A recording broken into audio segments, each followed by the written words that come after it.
Brexit is back in the spotlight. The upcoming autumn budget on November 26th has reignited the debate over whether leaving the European Union was worth it. In the days leading up to the budget, one headline grabbed national attention. Reeves says economic damage caused by Brexit forcing her to take action in budget. The article continues on to state, Rachel Reeves has blamed a heavier than anticipated blow from Brexit and austerity for forcing her to take action to balance the books at next month's budget. In her clearest attempt to draw Brexit into the framing of her imminent tax and spending decisions, the Chancellor said leaving the EU was turning out to have caused more damage than official forecasters had previously outlined. The Chancellor of the Exchequer's remarks have reignited a question Britain still hasn't been able to answer. Was Brexit a mistake or simply poorly executed? Depending on where you sit politically, you might believe Brexit should never have happened, or you might still think leaving the EU was the right decision. It just hasn't been handled properly. Either way, one thing is inevitable. 5 years on, the economic and political aftershocks are still being felt, and the data increasingly shows that Brexit regret is growing. According to YouGov, 55% of Britons now say it was wrong for the UK to leave the EU, with just 11% seeing Brexit as more of a success than a failure. On the 31st of January 2020, Britain officially left the European Union, putting into action the 52% to 48% vote to leave the EU at the 2016 referendum. Now, 5 years on, how do Britons feel that Brexit has gone, and what do they want our future relationship with Europe to look like? Just 3 in 10 Britons, 30%, now say that it was right for the UK to vote to leave the EU, compared to 55% who say it was wrong for the country to vote for Brexit in 2016. This is the lowest proportion of the public saying that Britain was right to vote to leave since YouGov began asking this question in the aftermath of the referendum. So, what's behind this change in public sentiment? Why are so many people saying openly that Brexit has not delivered what was promised? To answer that, we need to look at 5 key areas that may shed light on where there is growing sense of Brexit regret. Together, these 5 key areas paint a picture of why Britain's relationship with Brexit has shifted from pride to regret. Much of the responsibility for delivering Brexit fell on the shoulders of the then Prime Minister Boris Johnson. He was the face of the Get Brexit Done campaign and secured a landslide victory in 2019 on that very promise.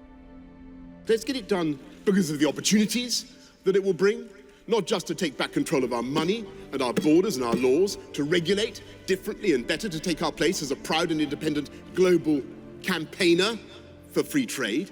Let's get it done because delay is so pointless and expensive and debilitating. Let's get it done because we need to build our positive new partnership with the EU. Johnson's government formally completed the UK's withdrawal from the EU on January 31st, 2020, and negotiated the trade and cooperation agreement that defines our post-Brexit relationship with Europe today. However, while his deal achieved political separation, many economists and business leaders now argue that it came at a high economic cost, particularly for trade, small businesses and supply chains. Let's start with key area number 1, trade. Economists generally agree that leaving the EU single market and customs union has hurt the UK's trade performance. Despite a free trade deal that avoided tariffs, new red tape has made it harder and slower for British companies to export goods to Europe. Economists and analysts generally assess the impact of leaving the EU single market and customs union on the 1st of January 2021 on the UK's goods trade as having been negative. The reason? Extra red tape. It's not higher taxes causing the problem, it's all of the paperwork, border checks and long delays. For small businesses, that's been devastating. They simply don't have the resources to manage the new bureaucracy. In the early months after Brexit took effect in January 2021, there were major delays at UK ports and borders because of new customs paperwork and checks required for goods moving between the EU and UK. As a result, some fresh food like meat, fish, fruit and vegetables spoiled before reaching its destination. Exporters, especially in sectors like Scottish seafood and Northern Irish agriculture, were hit hard. Lorries sat in queues for hours or even days, and businesses complained that the extra red tape made trade slower and more expensive. I mean, take a look at the BBC report that was recorded 10 days after Brexit took effect in January 2021. Meat exporters say new customs systems post-Brexit are not fit for purpose. Perishable goods are being delayed for hours, sometimes days, because of extra customs checks and additional paperwork. The new border rules were introduced 2 weeks ago at the end of the Brexit transition period. One thing that we can be reasonably confident of is that small UK firms appear to be more adversely affected than large ones. They have been less able to cope with the new post-Brexit cross-border bureaucracy. According to new research from the Centre for Economic Performance, the CEP, at the London School of Economics, the economic impact of Brexit's trade deal has been far more damaging than many expected. The report states, the Trade and Cooperation Agreement, TCA, reduced total goods exports from the UK by an estimated £27 billion, or 6.4% in 2022, due to a 13.2% fall in the value of goods exported to the EU. In other words, Brexit's trade deal has cost the UK tens of billions in lost exports. But it wasn't just a drop in numbers, it was a collapse in participation. The study found that 14% of firms that had previously exported to the EU stopped doing so after the TCA came into force in January 2021. That's roughly 1 in 7 British exporters walking away from the EU market altogether. The report highlights who was hit hardest, and it wasn't the big multinationals. It concludes that among firms that continued exporting to the EU, the TCA reduced the average value of EU exports by 30% for the smallest fifth of firms with 6 or fewer employees. It's true that some parts of the economy, like service exports in areas such as advertising and management consulting, have performed better than expected since 2021. However, the Office for Budget Responsibility, OBR, the government's independent economic forecaster, still believes that in the long run, Brexit will make the UK trade less. Their estimate is that both exports and imports of goods and services will be about 15% lower than they would have been if the UK had stayed in the EU. The OBR also expects this fall in trade to make the UK economy around 4% smaller in the long term, which works out to roughly 100 billion less each year in today's terms. In short, the trade benefits promised by Brexit simply haven't materialised. And this economic shortfall is one of the biggest reasons so many people now regret leaving. Key area number 2, immigration. Immigration was one of the most emotional issues in the Brexit campaign. The slogan, "Take back control," was about border control as much as anything else. But post-Brexit, the numbers tell a different story. There has been a big fall in EU immigration and EU net migration, immigration minus emigration, external since the referendum, and this accelerated after 2020 due to the end of the freedom of movement. But there have been large increases in net migration from the rest of the world since 2020. In 2024, approximately 948,000 people migrated to the United Kingdom, while 517,000 people migrated from the United Kingdom, resulting in a net migration figure of 431,000. There have consistently been more people migrating to the United Kingdom than leaving it since 1993, when the net migration figure was negative 1,000. Although migration from the European Union has declined since the Brexit vote of 2016, migration from non-EU countries accelerated rapidly from 2021 onwards. In the year to June 2023, 968,000 people from non-EU countries migrated to the UK, compared with 129,000 from EU member states. So while Brexit ended freedom of movement within Europe, it didn't reduce migration overall. It just changed where people were coming from. For Leave voters who expected lower immigration, that feels like another broken promise. One of the most striking developments in British politics today is the resurgence of immigration as the defining issue for voters. Sky News put it bluntly: immigration and asylum is back at the top issue of concern for the first time since Brexit, according to exclusive polling for Sky News. This is a significant change. For much of the past decade, the economy has consistently dominated the list of voter priorities, covering inflation, wages, jobs and growth. Yet, as Sky News explained, it overtook the economy as the number one issue facing the country in YouGov's latest poll in May. The numbers help illustrate the scale of that shift. Some 58% of people put immigration and asylum in the top 3 issues facing the country, higher than the 51% who put the economy, the poll found.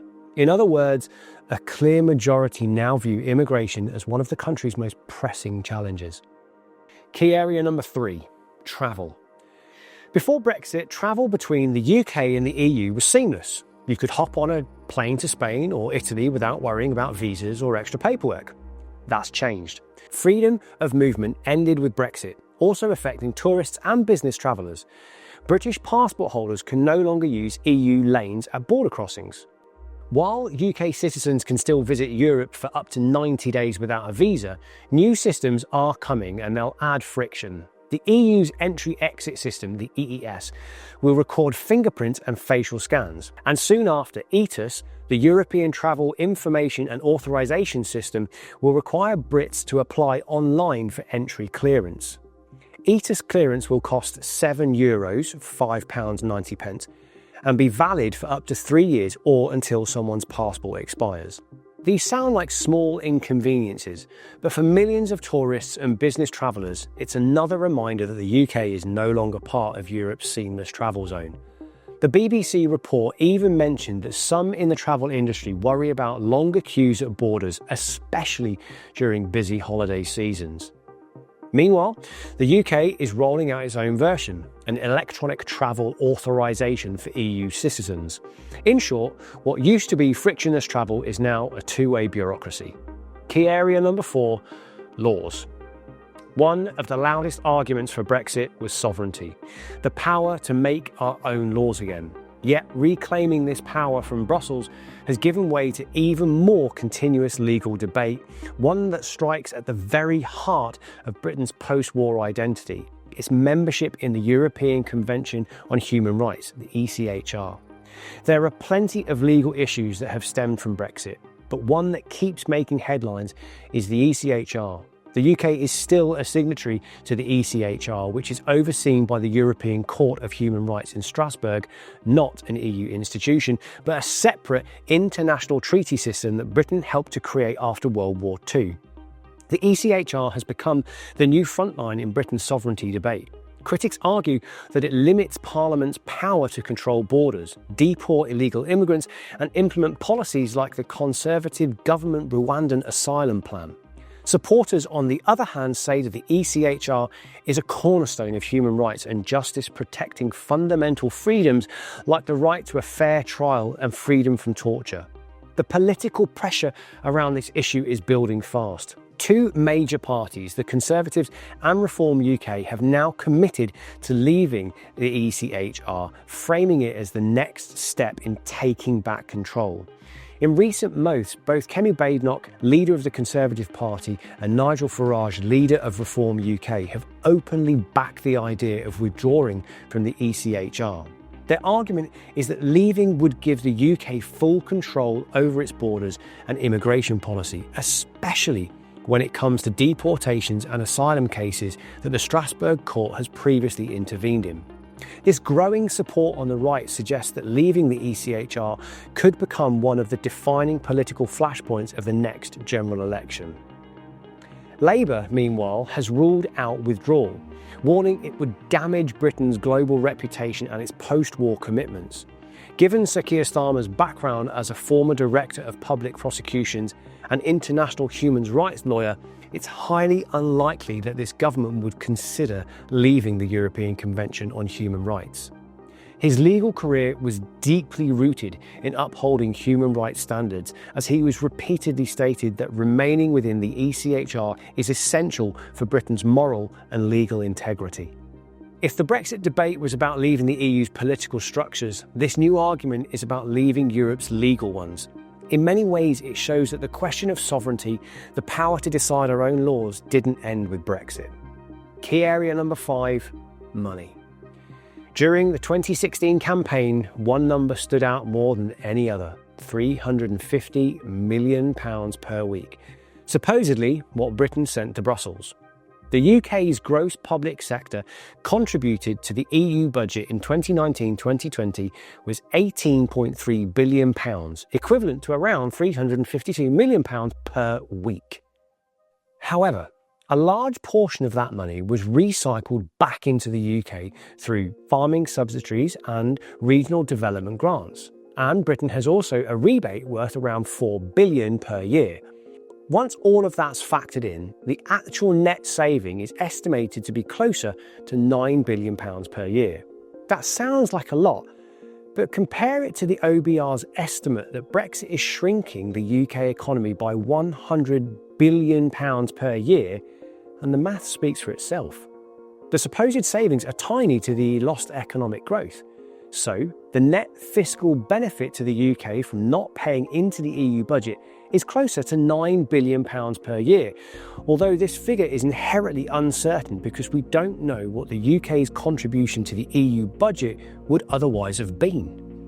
On top of that, Britain still pays money to the EU under the withdrawal agreement, around £6.4 billion more spread over several years, and contributes to joint programmes like Horizon Europe, which supports scientific research. Britain rejoined Horizon in 2023 and is projected by the EU to pay in around €4.2 billion, £2 billion per year on average. So while we're no longer in the EU, we're still financially connected to it. And once again, the gains look far smaller than the costs. Put all of these pieces together, the trade losses, the uncertain immigration results, the new travel barriers, the limited legal freedom, and the modest financial savings, and the picture becomes clear. One of the central promises of the Brexit campaign was to reduce immigration and take back control of Britain's borders. Yet, despite ending free movement with the EU, overall immigration has actually gone up. In addition to this, the economic return on Brexit simply hasn't lived up to expectations. That's why 5 years after leaving, regret is growing. People who once believed Brexit would boost sovereignty and opportunity are now facing rising prices, slower growth and higher taxes, and starting to ask if it was worth it. So here's the question. Do you think Brexit was the wrong idea from the start, or was it the right idea that was just poorly implemented by both the Conservative and Labour governments? Let us know your thoughts in the comments below.